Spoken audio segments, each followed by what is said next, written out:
ഓത്തുപടിപ്പീരും പീഡനവും. ഉസ്താദിന് 86 വർഷം തടവും പിഴയും. മക്കളെ സന്മാർഗം പഠിപ്പിക്കുകയും നല്ല മനുഷ്യനായി സ്വർഗത്തിലേക്ക് പോകുവാനുള്ള അടവുമൊക്കെ പഠിപ്പിക്കുന്നതിന് വേണ്ടി മുസ്ലിങ്ങളും ക്രിസ്ത്യാനികളും തങ്ങളുടെ മക്കളെ മദ്രസയിലേക്കും സൺഡേ സ്കൂളിലേക്കും ഒക്കെ അയക്കാറുണ്ട്. ദൈവത്തിന്റെ അടുത്ത് നിൽക്കുന്നവർ എന്ന് പറയുന്ന ഉസ്താദന്മാരും പാദ്രികളും ചിലപ്പോൾ മേൽപ്പറഞ്ഞ 2 പണികളും ഒരുമിച്ച് ചെയ്യാറുണ്ട്. ഈ പണി നടത്തിയിട്ട് അതിനും ആയത്തിൽ നിന്നും വചനത്തിൽ നിന്നുമൊക്കെ എന്തെങ്കിലുമൊക്കെ എടുത്ത് വീശിവന്മാർ പിടിച്ചു നിൽക്കും.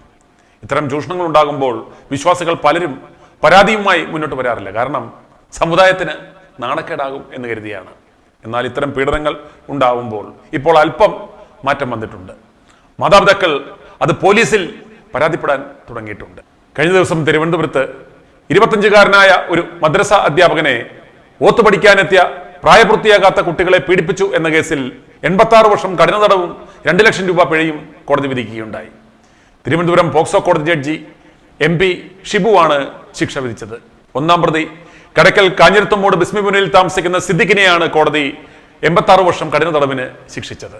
2-ാം പ്രതിയായ മദ്രസ അധ്യാപകൻ തൊളിക്കോട് കരീബ ഓഡിറ്റോറിയത്തിന് സമീപം ജാസ്മിൻ വില്ലയിൽ താമസിക്കുന്ന 29-കാരനായ മുഹമ്മദ് ഷമീറിനെ കുറ്റകൃത്യം മറച്ചുവെച്ച കുറ്റത്തിന് 6 മാസം കഠിന തടവിനും 10,000 രൂപ പിഴയും വിധിച്ചു. 2023 നവംബറിലായിരുന്നു കേസിനാസ്പദമായ സംഭവം നടന്നത്. ഈ കേസിലെ 15-കാരൻ ഉൾപ്പെടെ 5 കുട്ടികളാണ് പ്രതികൾക്കെതിരെ നെടുമങ്ങാട് പോലീസിന് പരാതി നൽകിയത്. ഇതിന്റെ അടിസ്ഥാനത്തിൽ 5 കേസുകൾ പോലീസ് രജിസ്റ്റർ ചെയ്യുകയും ചെയ്തു. എന്നാൽ പ്രതികളുടെ സമ്മർദ്ദത്തെ തുടർന്ന് വിസ്താരവേളയിൽ പരാതിക്കാരായ മറ്റ് 4 കുട്ടികളും കൂറുമാറി പ്രതികൾക്ക് അനുകൂലമായി മൊഴി നൽകുകയും ചെയ്തു. എന്നാൽ ഒരു കുട്ടി മാത്രം എല്ലാ സമ്മർദ്ദങ്ങളെയും അതിജീവിച്ച് തനിക്കുണ്ടായ ലൈംഗിക ഉപദ്രവം കോടതിയിൽ മൊഴി നൽകി. കുട്ടിയുടെ ഈ മൊഴിയുടെ അടിസ്ഥാനത്തിലാണ് പ്രതികളെ ശിക്ഷിച്ചത്. പരാതി നൽകി 9 മാസത്തിനകം പ്രതികളെ ശിക്ഷിച്ചു എന്ന പ്രത്യേകതയും ഈ കേസിനുണ്ട്.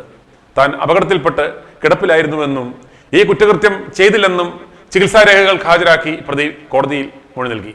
എന്നാൽ കേസിൽ നിന്ന് രക്ഷപ്പെടുവാൻ വ്യാജരേഖകൾ ഹാജരാക്കുകയായിരുന്നുവെന്ന് പ്രോസിക്യൂഷൻ വാദിച്ചു.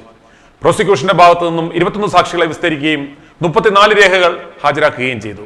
പ്രോസിക്യൂഷന് വേണ്ടി public prosecutor Kattaikonam JK Ajith Prasad, VC Bindu എന്നിവർ ഹാജരായി. വിശ്വാസികൾ ഓർക്കേണ്ടുന്നത് ഇവന്മാരാണ് നിങ്ങളുടെ കുട്ടികളെ സ്വർഗത്തിലേക്കുള്ള മാർഗം കാണിച്ചു കൊടുക്കാൻ പോകുന്നത്. എത്ര കണ്ടാലും എത്ര കൊണ്ടാലും നിങ്ങൾ പഠിക്കുകയില്ല. ഇനിയും ഇവരുടെ അടുത്തേക്ക് പഠനത്തിന് നിങ്ങളുടെ കുട്ടികളെ അയക്കണമെന്ന് നിർബന്ധമുണ്ടെങ്കിൽ ഒരു ഇരുമ്പിന്റെ ചട്ടി അണിയിച്ചു വിടുക. അല്ലാതെ ഇവന്മാർ നന്നാകാൻ പോകുന്നില്ല. i2i News, an eye for truth.